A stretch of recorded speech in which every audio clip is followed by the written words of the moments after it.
ជំរាបសួរអ្នកនរគ្នាខ្ញុំបាទហ៊ីរ៉ូតាកាអញ្ចឹងក្នុងវីដេអូនេះដែរគឺខ្ញុំនឹងមកនិយាយអំពី manga ដ៏ល្បីមួយ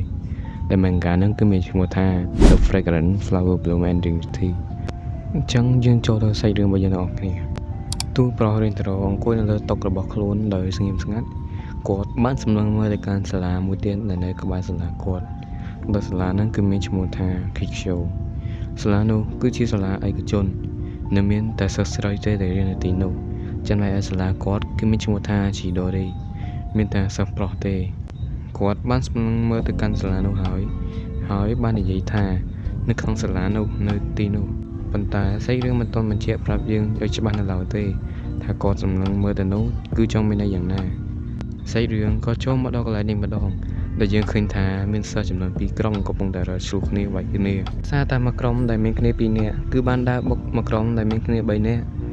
ហើយមួយក្រុមដែលមានគ្នា2នាក់ហ្នឹងបាននិយាយថាពួកគេបានឮថាមួយក្រុមដែលមានគ្នា3នាក់ហ្នឹងគឺបានធ្វើអីមកកាន់ពួកម៉ាក់របស់គេពួកគេគិតថានឹងឲ្យពាក្យអរគុណទៅកាន់មួយក្រុមដែលមានគ្នា3នាក់ហ្នឹងឯងកន្លែងនេះប្រហែលជាពួកគេចង់វាយឬធ្វើអីទៅកាន់មួយក្រុមដែលមាន3នាក់ហ្នឹងទោះជាការអរគុណឬសងគុណតបអីទៅវិញហ្នឹងព្រោះអីមួយក្រុមដែលមានគ្នា3នាក់ហ្នឹងបានធ្វើអីទៅកាន់2នាក់ហ្នឹងមួយក្រុម3នាក់មិនបានបន្តទៅវិញផងពួកនោះក៏បាននិយាយបន្តទៀតថាតើពួកឯងមានភ្ញាក់ផ្អើលអត់ដែលឃើញអាមួយសក់ពណ៌យ៉ាងទង់ដែងហើយខ្ពស់រឿនណាស់ហ្នឹងមួយក្រុមដែលមានគ្នា3នាក់បាននិយាយថានោះជារឿងកំ pl ែងអីពួកអីរៀនតារ៉ូគឺនៅក្រោយពួកឯងនឹងហើយរៀនតារ៉ូបានសួរទៅកាន់2នាក់ហ្នឹងថាតើមានបញ្ហាអីមែននៅនឹងឃើញអញ្ចឹងបូករួមជាមួយនឹងរៀនតារ៉ូបានសួរមកកាន់វាថាមានបញ្ហាអីមែននៅនឹងក៏បានធ្វើវាភ័យខ្លាចរត់ទៅបាត់អស់លេងទៅឃើញអញ្ចឹងមិត្តភ័ក្តិរបស់រៀនតារ៉ូបាននិយាយថាហេកុំវាយគ្នាមួយគេកុំឆ្លោះគ្នាមួយគេអីពួកវាបន្តនិយាយទៀតថាយ៉ាងណាក៏ដោយពួកវាគឺជាជនរងគ្រោះអញ្ចឹងគ្រប់យ៉ាងជាកំហុសរបស់ឯងរៀនតារ៉ូបានធ្វើឆ្ងល់ហាកំហុសរបស់ខ្ញុំពួកមិញបាននិយាយថាពួកឯងនឹងបានធ្វើស្អីទៅកាន់ពួកម៉ាក់របស់វា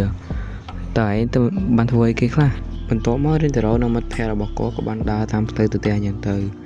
ដោយគាត់បាននិយាយជាមួយមិត្តភក្តិគាត់ថាយប់មិញគាត់បានឮថាដូចជាមានមនុស្សមកគូកំពុងវាយគ្នាហើយគាត់បន្តនិយាយថាគាត់គិតថាប្រហែលជាមាននរណាម្នាក់បោកប្រាស់ឬអ្វីមួយអញ្ចឹងរៀនតារ៉ូក៏បាននិយាយទៀតថាបន្ទាប់មកបុរសម្នាក់ត្រូវបានគេផ្ទះមកកំភ្លៀងហើយរៀនតារ៉ូក៏បានបន្តនិយាយទៀតថាគាត់នឹងអាណិតម្នាក់ហ្នឹងដូច្នេះគាត់ក៏បានដើរទៅពិនិត្យមើលថាអាមួយហ្នឹងមិនហើយវាឈឺអីខ្លាំងអីអត់តែវាជារឿងធម្មតាហើយនៅពេលគេឃើញរៀនតារ៉ូគេតែតែភ័យខ្លាចឬក៏រត់ចាយជើងនេះអស់លេងទៅដោយសារតែរូបរាងរៀនតារ៉ូហ្នឹងគាត់មានកម្ពស់ខ្ពស់ដូចយាហើយនឹងមុខគាត់រាងកាយយ៉ាងទៅគេឃើញទៅគេខ្លាចហើយនឹងតែរត់បាត់អញ្ចឹងទេគឺសំទោសគាត់ដោយគ្មានមូលហេតុហ្នឹងឯងតែតាមពិតទៅចរិតរបស់រៀនតារ៉ូហ្នឹងគឺគាត់ជាមនុស្សស្លូតបូធម្មតាទេអត់ចេះវាយគ្នាអត់ចេះអីទេហើយបន្ទាប់មកពួកគេក៏បានដើរទៅជួបជាមួយនឹងសិស្សសាលាស្រីដែលរៀននៅសាលា Kikyo ហ្នឹងឯងហើយពួកគេបានឃើញថាសិស្សស្រីម្នាក់បានធ្វើជ្រុះជាមួយនឹងកន្សែងហើយក៏មានប្រូម្នាក់ដែលជាមិត្តភក្តិរបស់រៀនតារ៉ូហ្នឹងក៏បានហៅទៅនារីម្នាក់ហ្នឹងថាហេអូនស្រីជ្រុះកន្សែងហើយតែនារីម្នាក់នោះគាត់នៅឃើញពួកនោះភ្លាមបាននិយាយថាឲ្យយកកន្សែងហ្នឹងបោះចេញទៅឆ្ងាយទៅព្រោះវាលែងមានតម្លៃហើយដល់ពេលដែលពួកឯងបានប៉ាក់កន្សែងហ្នឹងអញ្ចឹងកន្លែងនេះខ្ញុំសូមបញ្ជាក់បន្តិចដោយសារតែសាលា Kikyo High School ហ្នឹងគឺស្អប់សាលា Chidori ដោយសារតែពួកនាងគិតថាសិស្សសាលា Chidori ហ្នឹងគឺសិស្សសាលាជើងកាងវាយគ្នាវាយអីចឹងទៅពួកនាងអត់ចូលចិត្តទេគឺស្អប់នឹងឯងចឹងហើយគឺជាមូលហេតុដែលនាងឲ្យយកកន្សែងហ្នឹងបោះចោលឆ្ងាយទៅនៅពេលដែលមួយនោះវារកកន្សែងឲ្យបន្ទាប់មកសាច់រឿងក៏កាត់មកកន្លែងនេះម្ដងដែលយើងឃើញថារៀនតារ៉ូក៏កំពុងតែឈរកាន់ទូរស័ព្ទនិងគិតក្នុងចិត្តថា Kikyo គឺមានការស្អប់ខ្ពើមយ៉ាងខ្លាំងចំពោះសាលា Chidori នឹងឯងហើយសូម្បីតែម្ដងក៏គាត់មិនដែលឃើញដែរថាថ្នាក់រៀនរបស់ពួកគេគឺយ៉ាងម៉េចព្រោះថាសាលារបស់គេតែងតែបិទវាំងនៅចិត្តជានិច្ចក៏កំពុងតែឈរកត់សុកមិត្តភក្តិរបស់គាត់បានហៅទៅកាន់គាត់ហេរៀនតារ៉ូតើឯងទៅក្រៅអូខេអត់បន្ទាប់ពីចេញពីសាលារៀនតារ៉ូក៏បានសុំទោសទៅកាន់ពួកម៉ាក់របស់គាត់និងបដិសេធថាសុំទោសផងពួកម៉ាក់អើយដោយសារថ្ងៃហ្នឹងគ្នាបានទៅទេដោយសារគ្នាជាប់ជួយលក់នំនៅហាងរបស់ប៉ាម៉ាក់របស់គ្នាចឹងសាច់រឿងក៏បានបង្វែរមកហាងរបស់រៀនតារ៉ូម្ដងដែលយើងឃើញថារៀនតារ៉ូក៏បានឈរលក់មកសម្បកហើយ តែគាត់មិនបានចាប់អារម្មណ៍ទេថាហាងរបស់គាត់គឺមានភ្ញៀវហើយភ្ញៀវហ្នឹងគឺជាម្នាក់ស្រីមួយដែលទូចញ៉េបនេះទៀបតិចគាត់បានឆ្ងល់យ៉ាងខ្លាំងព្រោះអីឃើញនាងរៀងតូចទេតែញ៉ាំនំច្រើនណាស់នារីម្នាក់ហ្នឹងដោយសារតែឃើញរៀនតារ៉ូសម្លឹងមកមើលនាងយូរពេកក៏បានធ្វើឲ្យនាងភ័យនឹងខំកាយញាប់នំដែលនៅលើតុដឹងកក់ផងអីផងរហូតដល់រៀនតារ៉ូគាត់បានយកទឹកមកឲ្យនឹងសួរថាអត់អីទេរៀនម្នាក់ហ្នឹងបានសុំទោសទៅកាន់រៀនតារ៉ូថាសុំទោសផងចំពោះរឿងមិញតែរៀនតារ៉ូក៏បានតបទៅវិញថាទេគាត់ទេដែលត្រូវជាអ្នកសុំទោសហើយដោយសារតែឃើញនារីម្នាក់ហ្នឹងតូចពេករៀនតារ៉ូក៏បានគិតក្នុងចិត្តតែម្នាក់ឯងថាតើនារីម្នាក់ហ្នឹងគឺរៀននៅបឋមសិក្សាមែនមកទូចដោយសារតែរៀងភ័យផងអីផងនារីម្នាក់ហ្នឹងគឺបានអរគុណសម្រាប់អាហារលើតុទៅកាន់រៀនតារ៉ូហើយបានរត់ចេញពីហាងយ៉ាងលឿនទៅបាត់ទៅដោយសារតែឃើញនារីម្នាក់ហ្នឹងបានរត់ទៅក្រៅរៀនតារ៉ូក៏បានគិតដោយយកច្រឡំថាតើគាត់នឹងបានធ្វើឲ្យនារីម្នាក់ហ្នឹងភ័យខ្លាចហើយរត់ទៅក្រៅមែននឹងដោយសារតែឃើញនារីម្នាក់ហ្នឹងទៅតែរត់ចេញពីហាងទៅមិញបងស្រីម្នាក់ក៏បាននិយាយថាអូនោះគឺជាវ៉ាគូរីសានត្រង់នេះគឺខ្ញុំសូមប្រាប់ឈ្មោះម្នាក់ហ្នឹងទៅចុះតាមពិតនាងគឺជាតួឯកស្រីរបស់យើងនឹងឯងដែលនាងមានឈ្មោះថាវ៉ាគូរីកាអូរូកូដោយសារតែឃើញវ៉ាគូរីទៅតែរត់ចេញទៅអបីមិញបងស្រីម្នាក់ក៏បាននិយាយថាអូនោះគឺជាវ៉ាគូរីសានអញ្ចឹងតសាច់រឿងយ៉ាងវិញបន្ទាប់ពីឃើញបងស្រីថាអូម្នាក់ហ្នឹងគឺជាវ៉ាគូរីរៀនតារ៉ូក៏បាននិយាយថាហ៎វ៉ាគូរីបងស្រីបន្តនិយាយទៀតថាវ៉ាគូរីក្នុងមួយខែប្រហែលមកម្ដងឬក៏ពីរដងអញ្ចឹងហើយរៀនតារ៉ូគួរតែស្គាល់គ្នាជាមួយនឹងវ៉ាគូរីទៅរៀនតារ៉ូបាននិយាយថាបើសិនបើវ៉ាគូរីលេងមកនោះប្រហែលជាកំហុសរបស់គាត់ហើយព្រោះអីគាត់បានបំភ័យវ៉ាគូរីបងស្រីនិយាយថាមិនវាជាកំហុសរបស់ឯងវិញវ៉ាគូរីមិនមែនជាមនុស្សស្រីបែបនោះទេបងស្រីបន្តនិយាយទៀតថារិនតារ៉ូឯងបន្ទោសខ្លួនឯងច្រើនពេកហើយវ៉ាគូរីនាងប្រហែលជាមកវិញឆាប់នេះហើយបន្ទាប់មកសាច់រឿងក៏កាត់មកកន្លែងនេះម្ដងដែលយើងឃើញថារិនតារ៉ូក៏កំពុងតែអង្គុយលើតុគាត់ដោយស្ងៀមស្ងាត់ដោយសារតែគាត់គឺមានអារម្មណ៍អត់ល្អទេដោយសាររឿងពីថ្ងៃមុនហើយរិនតារ៉ូគឺគាត់បានគិតក្នុងចិត្តតែម្នាក់ឯងថាប្រហែលជាគាត់ត្រូវតែទៅមើលនៅជុំវិញសាលាបឋមសិក្សាដែលនៅក្បែរផ្ទះគាត់ហើយក្រែងលោកឃើញវ៉ាគូរីនិងគាត់ទៅសុំទោសនាងកន្លែងនេះប្រហែលជាគាត់យកច្រឡំនឹងឯងព្រោះអីគាត់ឃើញវ៉ាគូរីរៀងទៀបតូចហើយគាត់គិតថានាងជាក្មេងបឋមសិក្សាបន្ទាប់មកដោយសារតែឃើញរិនតារ៉ូដូចជាប្រវាក់ចិត្តមិត្តភក្តិរបស់គាត់ដែលនៅឈរនៅក្បែរនោះបានសួរថាតើឯងសែតមែនតើឯងអត់សប្បាយចិត្តមែនពេលដែលឃើញពួកយើងនៅនឹងរិនតារ៉ូគាត់បានបញ្ញាប់បដិសេធទៅកាន់ពួកម៉ាក់គាត់ថាទេមែនទេគ្មានអីទេពួកឯងយកខុសហើយឥឡូវគ្នានឹងទៅទិញអាហារពេលថ្ងៃដើម្បីញ៉ាំហើយពួកឯងអាចមកញ៉ាំមួយគ្នាបានវើយបន្ទាប់មកសាច់រឿងក៏កាន់មកកន្លែងនេះម្ដងដែលយើងឃើញថារិនតារ៉ូក៏ដូចជាដាក់គម្លាតរវាងគាត់និងអ្នកដទៃខ្លាំងណាស់ដែលឥឡូវយើងឃើញថាគាត់កំពុងតែសង្ងំនៅក្នុងបន្ទប់តែម្នាក់ឯង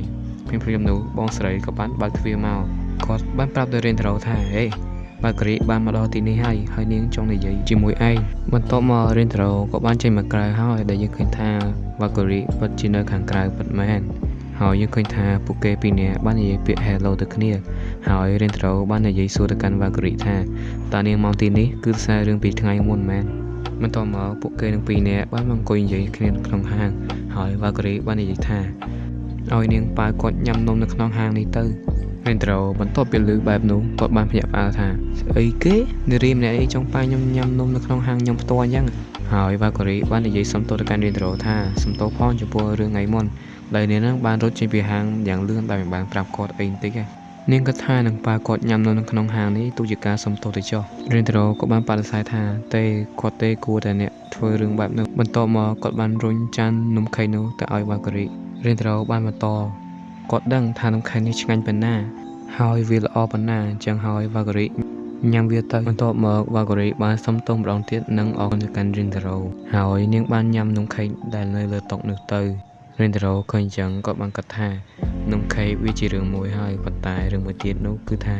ក្មេងស្រីម្នាក់នេះពិតជាចូលចិត្តញ៉ាំនំមែនតើបន្ទាប់មកពួកគេបានណែនាំឈ្មោះគ្នា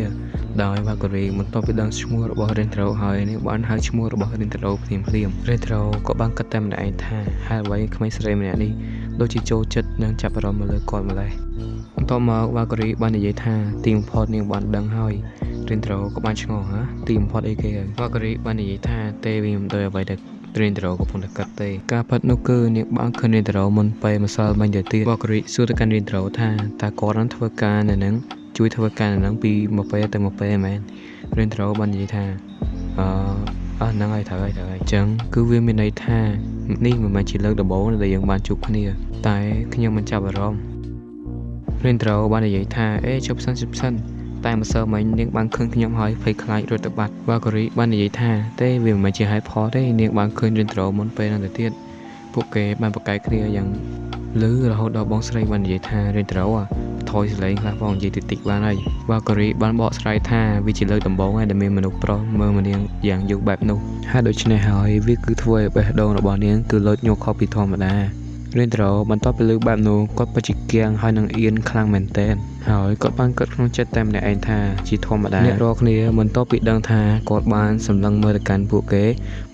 តែងតែភ័យខ្លាចហើយលូនចេញទៅរហូតឬក៏រត់ចេញទៅប៉ុន្តែលើកលែងតែវ៉ាការីម្នាក់ទេគឺនាងមិនបានភ័យខ្លាចគាត់នឹងរត់ចេញដោយសារតែខ្លាចគាត់ទេហើយរៀនត្រូវក៏បាននិយាយថាខ្ញុំមិនយល់ទេបន្ទាប់មករៀនត្រូវក៏បាននិយាយទៅកាន់វ៉ាការីថាឥឡូវគឺវាយប់ហើយអញ្ចឹងហើយខ្ញុំនឹងជូនអ្នកទៅស្ថានីយ៍រថភ្លើងណាពួកអីវាប្រហែលជាគ្រោះថ្នាក់ឲ្យអ្នកទៅតែឯងវ៉ាកូរីតបទៅកាន់រៀនត្រូវអូអ្នកនិយាយត្រូវហើយរៀនត្រូវប៉ុន្តែវាអីទេមែនបើសិនមកខ្ញុំចង់ទិញនំខេកមួយចំនួនទៀតមុនពេលពួកយើងទៅខ្ញុំសន្យាថានឹងធ្វើវាឲ្យលឿនណារៀនត្រូវតបប៉ិតឬអត់អីទេយ៉ាងនៅទិញសិនហើយ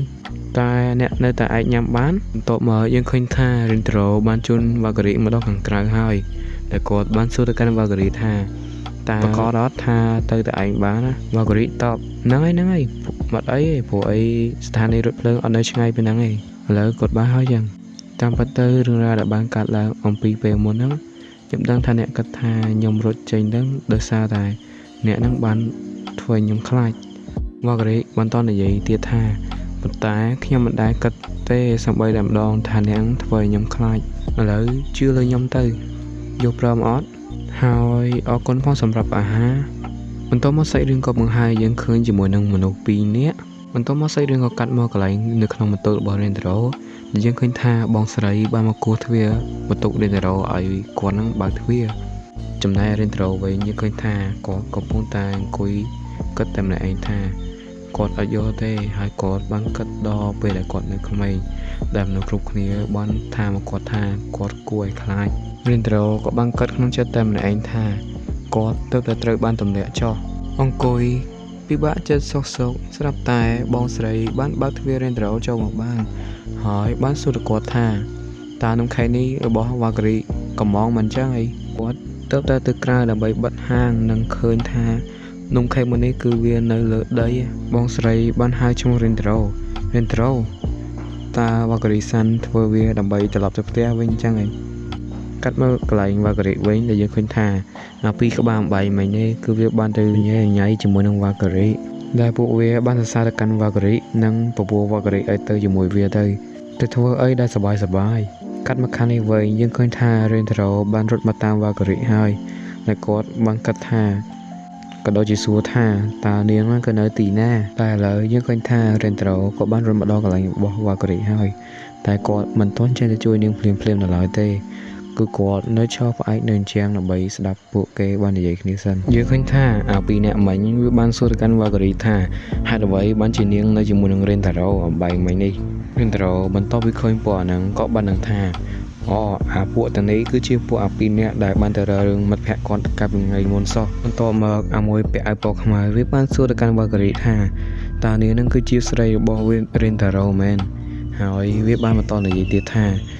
ហេខ្ញុំគិតថាមនុស្សស្រីដូចជាអ្នកនឹងមិនទៅនៅជាមួយនឹងរៀនតារ៉ូទេហើយវាបានបន្តសួរទៅកាន់វ៉ាការីទៀតថា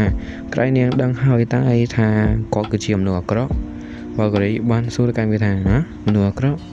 ពេលហើយវាបាននិយាយថាត្រូវហើយពួកគេនិយាយថារៀនតារ៉ូការគាត់នៅរៀននៅមធ្យមសិក្សាគាត់គួរឲ្យខ្លាចណាស់ហើយខ្ញុំឮវាពីមនុស្សដែលស្គាល់ទៅកាន់រៀនតារ៉ូនឹងឯងឥឡូវនេះរៀនតារ៉ូគឺវាកំពុងតែទៅសាលាដ៏អាក្រក់មួយដ៏គួរធន់ទ្រាំមួយជាមួយនឹងបាក់ពួកដែលដើរតាមវាឬក៏មិត្តភក្តិរបស់វានឹងឯងពួកវាបន្តនិយាយទៅកាន់វ៉ាការីទៀតថាអ្នកគឺនឹងស្ដាយក្រោយហើយបើសិនបើអ្នកនៅជាមួយនឹងវាបានមកខាងរៀនតារ៉ូនេះវិញ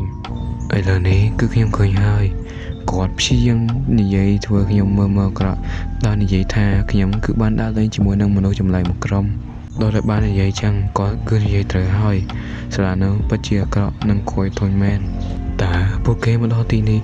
គាត់តែចង់និយាយពាក្យប៉ុណ្ណឹងទេហើយតើវាជាការពិតដែរឬទេតែស្ដាប់ទៅគួរឲ្យខ្លាចនោះតើអ្នកណាអាចបន្តនាងបានចំណែកឯពីអ្នកវិញវាបានសួរទៅកាន់វ៉ាការីថាតើវាត្រូវដែរទេហើយអញ្ចឹងហើយហេតុអ្វីបានជាអ្នកមិនមកជាមួយនឹងពួកយើងបន្ទាប់មកយើងឃើញថាវ៉ាការីបានព្យាយាមនិយាយការពារទៅកាន់រីនតារ៉ូតែបានសួរទៅពួកវាថាតើពួកឯងធ្លាប់និយាយជាមួយនឹងរីនតារ៉ូឬអត់ហើយមិនបានពួកឯងហ៊ានសម្រេចចិត្តនិយាយថាគាត់គឺជាមនុស្សបែបនោះតើវាគឺដោយសារតែពាក្យចចារាមួយចំនួនមែនទេវ៉ាការីនាងបានបន្តនិយាយទៅកាន់ពួកពីអ្នកនឹងទៀតថា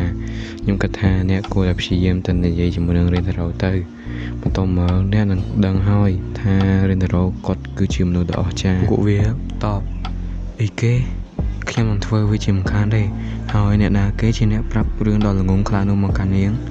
ឲ្យនិយាយមកកាន់ពួកយើងបែបនេះវ៉ាការីនាងមិនបានឆ្លើយតបទៅនឹងសំណួររបស់អាពីអ្នកនឹងមិញវិញទេនាងបាននិយាយទៅវាវិញទៀតថាបើសិនបើវាមិនចង់ទេ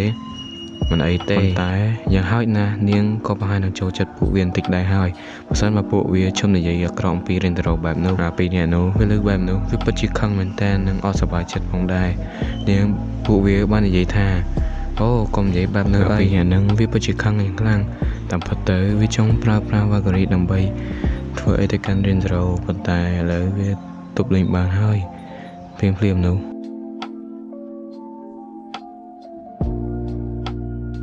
មួយដៃពីអាមួយពាក់អាវពណ៌ខ្មៅមិនស្រាលទេអ្នកនរគ្នា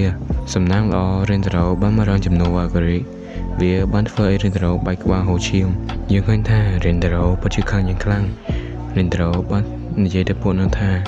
ឯងបានអ្វីដែលចង់បាននៅពួកនោះវាពិតជាភ័យនឹងបានសុំទោសទៅកាន់រិនតារ៉ូហើយក៏បានរត់ចេញទៅបាត់ទៅវ៉ាការីឃើញក្បាលរិនតារ៉ូហូរឈាមនាងពិតជាបារម្ភយ៉ាងខ្លាំងនាងបានសុំទោសទៅកាន់រិនតារ៉ូដោយសារតែនាងនឹងហើយទៅធ្វើឲ្យរិនតារ៉ូបែកក្បាលបែបនេះរិនតារ៉ូបានតបទៅកាន់នាងថានេះមិនមែនជាកំហុសរបស់នាងទេរិនតារ៉ូបាននិយាយថាក្បាលរបស់គាត់ហូរឈាមមិនមែនដោយសារតែកំដប់ដៃបើមួយនោះមែនទេតាមពិតទៅដោយសារតែគាត់បោកក្បាលខ្លួនឯងទៅនឹងជាងទេរិនតារ៉ូបានសុំទោសទៅកាន់វ៉ាការីថាសំទោសផងមិញបើសិនមកខ្ញុំដឹងថាអ្នកមានអារម្មណ៍អត់ល្អខ្ញុំនឹងបញ្ឈប់ពួកវាហើយអំបីវ៉ាការីបានសួរទៅកាន់រិនតារ៉ូថាតើគាត់ធ្វើមិញដោយគោលបំណងមែនទេហើយហេតុអ្វីបានជាលោកធ្វើបែបនេះទោសរបស់ខ្ញុំរិនតារ៉ូបានតបទៅកាន់វ៉ាការីថាអ្នកបានប្រាប់ខ្ញុំជឿជាក់លើអ្នកតែប៉ុន្តែនេះគឺជាកំហុសរបស់ខ្ញុំដែលនាំអ្នកចូលមកក្នុងរឿងបែបនេះដែរវ៉ាការីតបទេប្រកាសជាមែនទេអ្នកមិនចាំបាច់ដល់ថ្នាក់អោនបែបនេះទេវាមិនមែនជាកំហុសរបស់អ្នកទេរិនតារ៉ូគុណវាគឺជាកំហុសរបស់ខ្ញុំទាំងអស់រិនតារ៉ូបាននឹកឃើញទៅដល់អំបីមិញដែលវ៉ាការីបាននិយាយថានាងនឹងចូលចិត្តបើសិនមកពួកវាចង់និយាយអាក្រក់ពីរិនតារ៉ូបានគិតថាវ៉ាការីពិតជាចិត្តល្អណាស់វ៉ាការីបាននិយាយទៅកាន់រិនតារ៉ូថានាងពិតជាមិនយល់ទេហេតុអ្វីបានជាមនុស្សគ្រប់គ្នាតែតែខ្លាចរិនតារ៉ូអញ្ចឹងទាំងណាអ្នកគឺជាមនុស្សម្នាក់ដែលមានចិត្តល្អបែបនេះបានបន្តនិយាយទៀតថាអូមែនខ្ញុំភ្លេចនៅឡើយខ្ញុំមិនតន់បាននិយាយវានៅឡើយទេអរគុណរិនតារ៉ូដែលបានជួយខ្ញុំរិនតារ៉ូបានគិតក្នុងចិត្តតែម្នាក់ឯងថា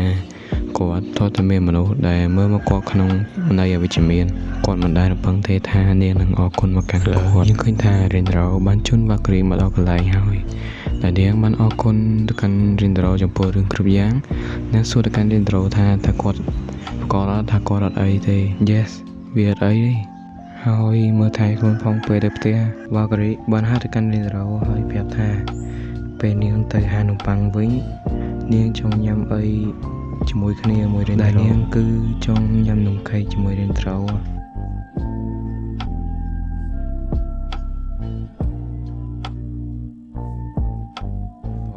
សាច់រឿងក៏កាត់នៅសាលារបស់រិនតារ៉ូតែគាត់កំពុងតែអង្គុយធុញនិងអស់កម្លាំងផងដោយសារតែយប់មិញមួយផ្លែក៏គាត់បានដេកដែរមើលទៅដោយសារគាត់នៅគិតពីរឿងដែលវ៉ាការីបានអរគុណមកកាន់គាត់នឹងឯងបដាញញឹមតែឯងនោះឥឡូវយើងឃើញថារិនតារ៉ូកំពុងតែគិតអំពីវ៉ាការីតែគាត់បានឆ្ងល់ថាតើពេលណាដែលនាងមកទៀតព្រមនោះ1000ដងមានតែម្ដងក៏បានកាត់ឡើងគាត់បានឃើញបង្អួចនៅសាលា Cake Show ដែលវាំងឡើងកំពុងតែមានអាណាម្នាក់កំពុងតែបើកនឹងឯង ពេលនោះរដ្ឋភ្នាក់ផ្អើលជានិតិទាននោះគឺម្នាក់នោះគាត់គឺជាវ៉ាកេរីនឹងឯងតែគាត់មិននឹកស្មានដល់ទិសថាវ៉ាកេរីនាងគឺរៀននៅសាលា Kiksho High School តទៅសោះ Rindro បាននិយាយថាហេតុអ្វីបានជានាងនៅទីនោះតើនាងមិនមែនជាក្មេងស្រីដែលរៀននៅមធ្យមសិក្សាទេមែនទេវ៉ាកេរីសាននាងទៅ Kiksho អូខេចឹងវីដេអូរបស់យើងបានមកដល់ទីបញ្ចប់ហើយបើសិនបើអ្នកគ្នាចូលចិត្តនិងពេញចិត្តជាមួយនឹងវីដេអូមួយនេះអ្នកគ្នាអាចជួយខ្ញុំដោយគ្រាន់តែ Subscribe ដាក់សញ្ញាកណ្ដឹង Like ក៏ដូចជា Comment ដើម្បីឲ្យ YouTube រុញវីដេអូរបស់ខ្ញុំឲ្យអ្នកដទៃផ្សេងទៀតគេបានមើលដែរនិងកុំភ្លេច Share វីដេអូមួយនេះឲ្យបងប្អូនមិត្តភ័ក្តិអ្នកគ្នាមើលផងអញ្ចឹងវីដេអូនេះមានតែប៉ុណ្្នឹងឯងអរគុណអ្នកគ្នាបាយបាយ